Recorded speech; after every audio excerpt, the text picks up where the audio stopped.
My billionaire dad disowned me for marrying a poor man. Dad, no inheritance, no trust fund. At my wedding, my husband smiled and said, "We don't need it." 6 months later, my parents froze when they saw. Growing up as Victoria Hamilton's daughter wasn't easy. Every breath I took, every step I made was carefully monitored and judged. My father, the CEO of Hamilton Industries, had my entire life planned out before I could even walk. "Charlotte, darling," he'd say, adjusting his perfectly pressed Armada suit. A Hamilton never settles for second best. Our mansion in Beverly Hills stood as a testament to that philosophy. 28 rooms of carefully curated luxury, each one screaming wealth and power. But to me, it felt more like a golden cage than a home. By the time I turned 25, I had followed my father's blueprint perfectly. Harvard Business School graduate, junior executive at Hamilton Industries, and engaged to Bradley Winchester Eoy, heir to Winchester Technologies and my father's handpicked choice for my husband. There was just one small problem. I was desperately, hopelessly in love with someone else. I met James Mitchell on a rainy Tuesday morning when my Ferrari broke down on the way to work. He was the mechanic who came to my rescue, arriving in a beaten-up tow truck with a smile that made my heart skip a beat. "Looks like your timing belt's shot," he said, wiping his hands on his worn jeans. "I can fix it, but it'll take a few hours." Something about his honest brown eyes and the way he explained everything without talking down to me made me agree to wait at his small garage instead of calling an Uber. That decision changed my life forever. Over cups of terrible vending machine coffee, I discovered James wasn't just any mechanic. He'd worked his way through engineering school, graduating top of his class. He could have taken a cushy corporate job, but he loved working with his hands, solving problems, making things better. "Life's too short to spend it doing something just because it looks good on paper," he told me, his eyes twinkling. Those words hit me like a thunderbolt. For the first time, some may have put into words exactly what I've been feeling all my life. One coffee led to another, then dinner, then stolen moments whenever I could escape my suffocating world. James never asked about my family's wealth, never tried to impress me with fancy restaurants or expensive gifts. Instead, he showed me the joy of simple things: midnight drives along the coast, picnics in hidden parks, and laughter, so much laughter. For 6 months, I lived a double life. Society princess by day, myself by night. But I knew it couldn't last forever. The breaking point came during a charity gala at our mansion. Bradley was droning on about merger strategies to anyone who would listen while my mother paraded me around like a prize thoroughbred. "Charlotte will be taking over the East Coast operations after the wedding," she'd announced to yet another group of socialites, the Winchesters and Hamiltons. Imagine the possibilities. I felt like I was suffocating. Excusing myself, I fled to the garden, my trembling fingers already dialing James' number. "I can't do this anymore," I whispered into the phone, tears streaming down my face. "I can't marry Bradley. I can't be who they want me to be." James was silent for a moment before speaking. "Then don't be. Be who you are, Charlotte. That's the person I fell in love with." That night changed everything. The next morning, I walked into my father's study, my heart pounding, but my resolve firm. "Daddy, I need to tell you something." My voice shook slightly. "I can't marry Bradley. I'm in love with someone else." The explosion that followed was nuclear. My father's face turned purple as I explained about James, about wanting a different life than the one he planned. "A mechanic?" he roared, his fist slamming onto his mahogany desk. "My daughter, a Hamilton, in love with a grease monkey." "He's an engineer, Daddy, and he's brilliant. If you just meet him." "Absolutely not." My father's voice could have shattered glass. "You will marry Bradley as planned, or you can forget about your trust fund, your position at the company, everything. Is that clear?" I stood up straighter, channeling strength I didn't know I had. "Crystal clear, Daddy. Goodbye." Walking out of that study was the hardest thing I'd ever done. My mother's hysterical tears, my father's threats, the whispers of the household staff, it all followed me as I packed a small bag and left the only home I'd ever known. James was waiting for me outside his modest apartment. Worry etched on his face. When I told him what happened, he tried to talk me out of it. "Charlotte, that's your whole life you're giving up. Your family, your inheritance. I can't let you do that for me." I silenced him with a kiss. "I'm not giving up my life, James. I'm finally starting it." The next few months were a crash course in reality. I moved into James' one-bedroom apartment, got a job as an entry-level business consultant at a small firm, and learned how to live on a budget. It wasn't easy, but for the first time in my life, I felt free. My parents' attempts to bring me to my senses ranged from emotional manipulation to outright threats. They froze my accounts, canceled my credit cards, and even tried to get me fired from my new job. But with each obstacle, James and I grew stronger together. When we decided to get married, we planned a simple ceremony in a local park. No designer dress, no society photographers, just us and a few close friends. The morning of the wedding, I received a text from my mother. Your father and I will be attending one last chance to fix this mistake. My heart raced as I showed James the message. He squeezed my hand. It's your call, love. Whatever you want. I wanted them there. Despite everything, they were still my parents. So when I walked down the makeshift aisle in my simple white dress from a department store, my eyes instantly found them standing at the back. My father looked like he'd swallowed something sour, while my mother dabbed at her eyes with a monogrammed handkerchief. Neither moved to join the ceremony.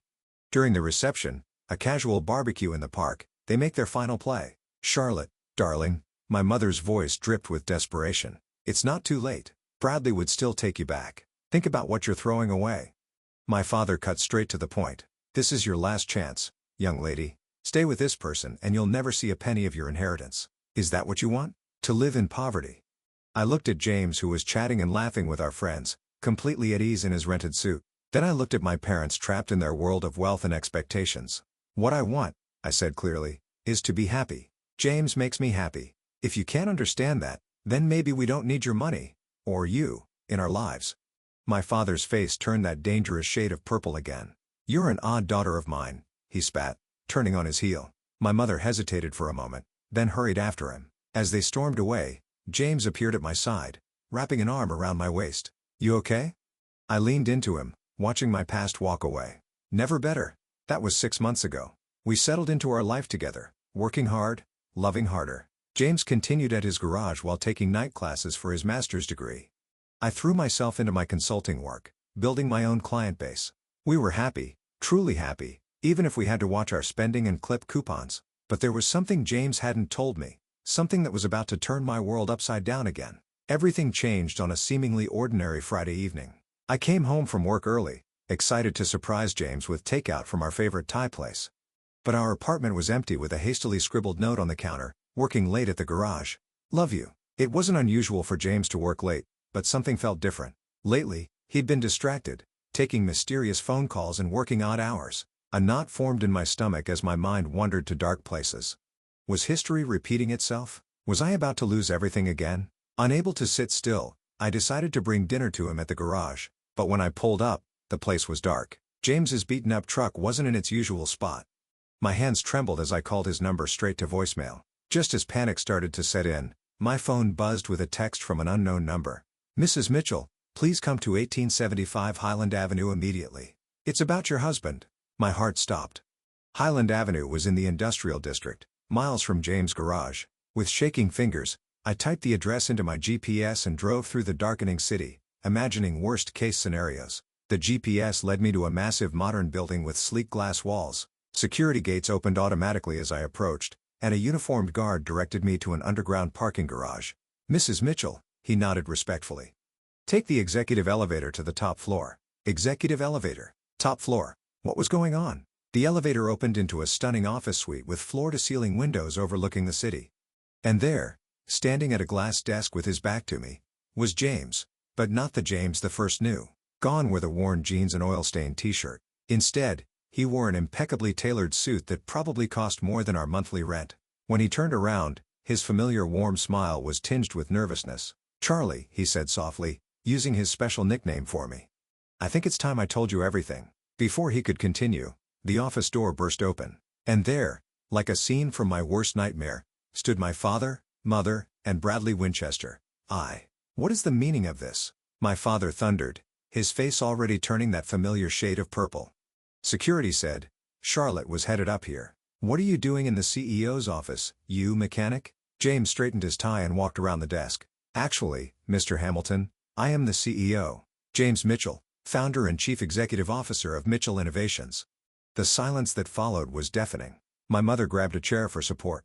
Bradley's mouth hung open unattractively, and my father, for the first time in my life, was speechless. But my mother stammered, You're a mechanic. James smiled, taking my hand. I own a chain of auto repair shops. Yes, it was my first business, started with a loan from my college professor, but Mitchell Innovations is my main focus. We're a tech company specializing in revolutionary electric vehicle batteries. That's what those late nights at the garage were about. We were finalizing our new prototype. My head was spinning. Why didn't he tell me? Because I needed to know, James said softly, turning to face me. When we met, I just made the Forbes 30 under 30 list. Every woman I dated was only interested in my money, my status. But you fell in love with me when I was just a mechanic. You gave up everything for me. I had to be sure. Mitchell Innovations, my father muttered, his business mind finally catching up. The company that just revolutionized electric vehicle battery technology, the one every major car manufacturer is fighting to partner with. That's you. James nodded. Our market valuation hit $12 billion last week. Not quite Hamilton Industries territory, but we're getting there. I couldn't help but laugh at my father's expression. All those months of looking down on my poor husband and James have been building an empire right under their noses. And now, James continued, his voice taking on a sharper edge, I'd like to discuss how you treated your daughter. The woman who, by the way, just became one of the largest shareholders in Mitchell Innovations when she married me. My father's face paled. Hamilton Industries had been trying to break into the electric vehicle market for years. Having a connection to Mitchell Innovations would have been a game changer. Now see here, my father blustered, trying to regain control. We were just looking out for Charlotte's best interests. By disarming her, James's voice was steel wrapped in silk. By trying to get her fired, by making her cry herself to sleep for weeks. Daddy, I finally found my voice. You always taught me that Hamiltons never settle for second best. Well, I didn't. I married the most brilliant, kind, and successful man I've ever known. And I did it without knowing about any of this. Charlotte, sweetheart. My mother stepped forward, arms outstretched. We were wrong. We see that now. Please, come home. I looked around the magnificent office, then at James, my wonderful husband who had let me find my own way, support myself, grow stronger. I am home, Mom, but if you want to be part of our lives, you'll have to accept us on our terms. No more manipulation. No more control. My father looked like he was choking on something particularly unpleasant. And what about Hamilton Industries? James smiled. Well, sir, we've actually had several offers from your competitors for exclusive partnerships. But I thought, given the family connection, we might consider a different arrangement. If you're interested in discussing it as equals. The next hour was surreal. My father and James talked business while my mother fussed over my terrible apartment and insisted we move into a proper home. Bradley had slunk away somewhere, probably to lick his wounds. Later that night, back in our small apartment, I finally asked James the question that had been burning in my mind. Why keep working at the garage? Why live like this when you have billions? James pulled me close. The garage keeps me grounded, reminds me where I started. And this apartment, these months with you, they've been the happiest of my life. We made it ours together without any silver spoons or trust funds. Tears welled in my eyes. I love you, you sneaky billionaire. He laughed. I love you too, you runaway Harris. Life changed after that night, but not in the ways people might expect. We did move, but into a modest house we chose together. I joined Mitchell Innovations as head of their charitable foundation, using our resources to help other young entrepreneurs. James still spends time at his original garage, teaching mechanical skills to underprivileged youth. My parents, well, they're trying. Mom still makes not-so-subtle hints about grandchildren needing trust funds, but Dad has developed a genuine respect for James. Their weekly business meetings often turn into lengthy discussions about everything from classic cars to philosophy. As for me, I finally understood what James meant about life being too short to live it on paper. Sometimes the best things come disguised as broken-down Ferreras and coffee from vending machines. But the best part, every now and then, when we drive past our old apartment or grab Thai food from our favorite takeout place, James still looks at me the same way he did when he was just a mechanic and I was just a rebel Harris. Because in the end, love doesn't care about bank accounts or business empires. It cares about who you are when everything else is stripped away. And we were simply Charlotte and James, a mechanic and a runaway Harris who found something better than billions. We found each other.